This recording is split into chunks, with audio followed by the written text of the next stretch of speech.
We're joined by our lifestylist and dating coach, Laurel House. We love Laurel. Laurel is a dating and relationship guru. Yes. I've learned so much, especially about the sex on the first date thing. Let's bring in our lifestylist, Laurel House, on the KRLD Newsline. Laurel House, welcome to the show. Thank you.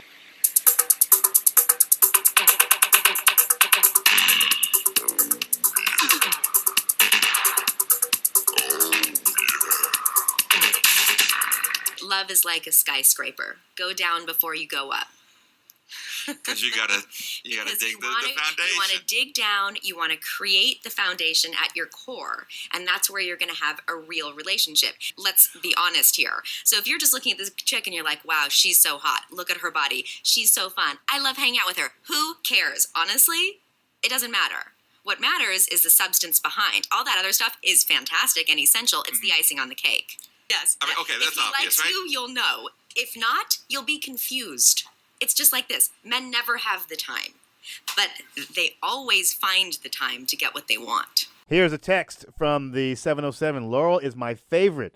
That's from a Montana listener.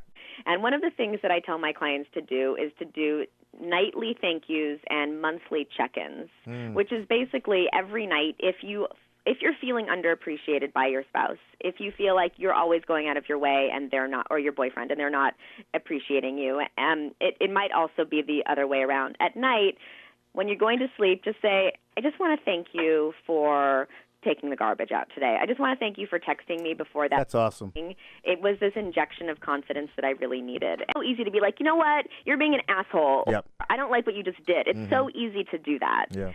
It's like this anger that just bubbles up in our guts and it comes out so easily. But it's the happiness, it's the appreciation that we have to dig deep for. Right. You know, sometimes when you do these nightly thank yous, you're laying there like, what do I appreciate you for today? I can't remember anything that you did. And then after, as I said, after a couple of days, suddenly you have a list of like 10 things that you appreciate that day. Right. They're all very, very little things, but even the act of voicing your appreciation for them makes you love them more. If you start dating someone and you're not sure if it's going to last, and then you friend them on Facebook, what's going to happen when you stop dating them? Bad things. You have to unfriend them. And it's so dramatic. And pick up on someone. So instead, you're online, you're comfortable, and you're in your pajamas, and you can window shop in the comfort of your own home. Because a lot of people are lying on their profiles. Well, that's the problem with online dating, and that's why the strategy is essential. I call it a pre-qualifying strategy. So not only are you looking for specific words, but you're looking for patterns. You're asking specific questions so that you can dig in beyond the profile and before you actually go on the date, so that you're not catfished. Here I am. Here I am. No judgment, no expectation. Right. Judging me, I'm not judging you. It's not here I am I good enough? It's just here I am. This is me. Right. Fact is, the things that you're hiding are your quirks.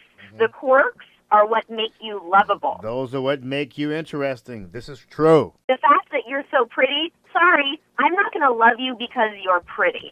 I think, wow, I envy that they're pretty, or I think it's nice that I'm with someone who's pretty. I'm going to love you because of your quirks. Right. Because of the things that you express through vulnerability, because of everything that you have overcome to be the person that you are today.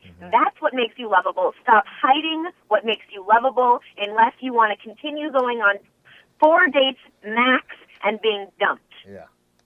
And I'm sure there are listeners right now who are like, this is bullshit. I totally believe in the rules. Great. You can believe in the rules. How well is it working for you?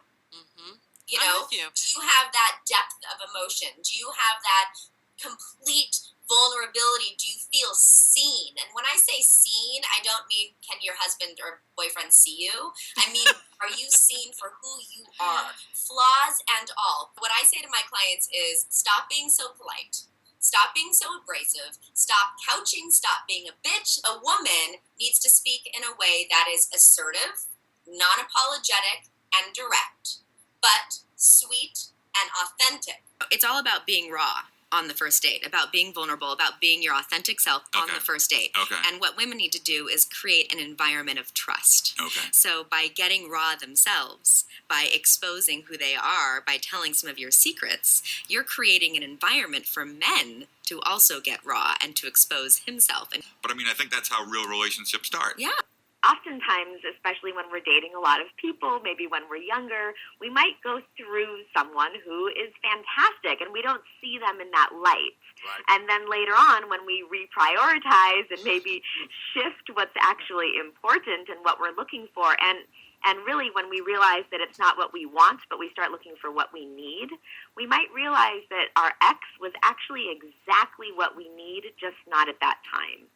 Laurel House, everyone. ScrewingTheRules.com. Laurel, thanks so much for being on the show. A pleasure chatting with you. Thank you. And I want to know more about those 9 fiancés. Oh, some secrets you don't reveal. That was a very long.